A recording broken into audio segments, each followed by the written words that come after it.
ഇപ്പം നമ്മൾ കാണുന്നത് ഒരു ഞെട്ടിക്കുന്ന വാർത്തയാണ്. അംബാനിക്കും അദാനിക്കും ട്രംപിൻ്റെ റെസിപ്രോക്കൽ ടാരിഫ് നടപടി കാരണം നഷ്ടമായിട്ടുള്ളത് 2.6 ലക്ഷം കോടി രൂപയാണ് എന്നാണ് പറയുന്നത്. താരിഫ് നയപ്രഖ്യാപനത്തിനെ തുടർന്ന് ഇരു കമ്പനികളുടെയും വിപണി മൂല്യം ഇടിഞ്ഞു എന്നാണ് അറിയുന്നത്. അപ്പോൾ ശരിക്കുമുള്ള സമ്പദ്ഘടന പഠിച്ചിട്ടുള്ള രാഷ്ട്രീയക്കാരനല്ലെങ്കിൽ ഉണ്ടാക്കുന്ന പ്രത്യാഘാതം താങ്ങാൻ പറ്റുന്നതിനേക്കാട്ടും അപ്പുറത്തായിരിക്കും.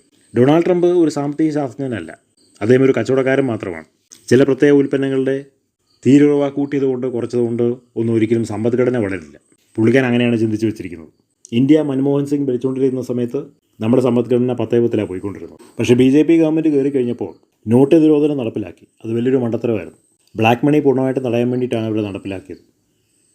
ഇന്ത്യൻ സമ്പദ്ഘടന പൊളിഞ്ഞുപോയി. ഇന്ത്യയിൽ ഒരുപാട് റിയൽ എസ്റ്റേറ്റ് വ്യവസായങ്ങൾ പൊളിഞ്ഞുപോയി, ഒരുപാട് ബിസിനസ്സുകൾ പൊളിഞ്ഞുപോയി. അപ്പോൾ നോട്ട് നിരോധനം ബുദ്ധിപരമായിട്ടുള്ളൊരു നീക്കമായിരുന്നില്ല.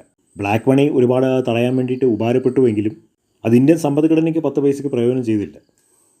കാരണം വ്യവസായം, വാണിജ്യം, കച്ചവടം ഒക്കെ വർദ്ധിക്കണമെന്നുണ്ടെങ്കിൽ നോട്ട് നിരോധനം പോലെയുള്ള ഭരണപരിഷ്കാരങ്ങൾ കൊണ്ടുവരാൻ പാടില്ല. അപ്പോൾ ട്രംപ് ഒരുപാട് ഭരണപരിഷ്കാരങ്ങൾ കൊണ്ടുവരുന്നുണ്ട്. അയാൾക്ക് തന്നെ അറിയില്ല അതിൻ്റെ പ്രത്യാഘാതങ്ങൾ അമേരിക്കയിൽ തന്നെ ഉണ്ടാകും എന്നുള്ളതിനെക്കുറിച്ച് അയാൾക്ക് വ്യക്തമായൊരു ചിത്രമില്ല. അയാളുടെ പ്രിയപ്പെട്ട കൂട്ടുകാരൻ എലോൺ മസ്ക് ഇപ്പോൾ അയാളുമായിട്ട് തെറ്റിയിരിക്കുകയാണ്. കാരണം ഇറക്കുമതി തീരുവ വിഷയം കാരണം അദ്ദേഹത്തിന് ദശലക്ഷം കോടി രൂപയാണ് നഷ്ടം.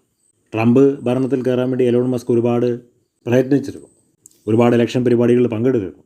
പക്ഷേ അയാൾ ഭരണത്തിൽ കയറി കഴിഞ്ഞതിന് ശേഷം അയാളുടെ ഓരോ ഭരണപരിഷ്കാരങ്ങൾ നടപ്പിലാക്കാൻ തുടങ്ങി. അയാൾക്ക് യാതൊരു എക്സ്പീരിയൻസും ഇല്ല. ഈ രീതിയിൽ മുന്നോട്ട് പോയി കഴിഞ്ഞാൽ അമേരിക്കൻ സമ്പദ്ഘടന പൊളിഞ്ഞു പോകാനുള്ള എല്ലാ സാധ്യതയുണ്ട്. അമേരിക്ക മാത്രം വളരാൻ വേണ്ടിയിട്ട് മറ്റുള്ള എല്ലാ സമ്പദ്ഘടനയും പൊളിച്ചിട്ട് ഒരു കാര്യമില്ല. കാരണം ലോകത്തിലെ എല്ലാ സമ്പദ്ഘടനകളും പരസ്പരം അങ്ങോട്ടും ഇങ്ങോട്ടും ആശ്രയിച്ചിട്ടാണ് കഴിയുന്നത്. അപ്പോൾ അത് കൈകാര്യം ചെയ്യേണ്ടതുപോലെ കൈകാര്യം ചെയ്തില്ല എന്ന് വരികിൽ ലോകത്തിൽ വലിയ സാമ്പത്തിക പ്രതിസന്ധി ഉണ്ടാവാൻ സാധ്യതയുണ്ട്.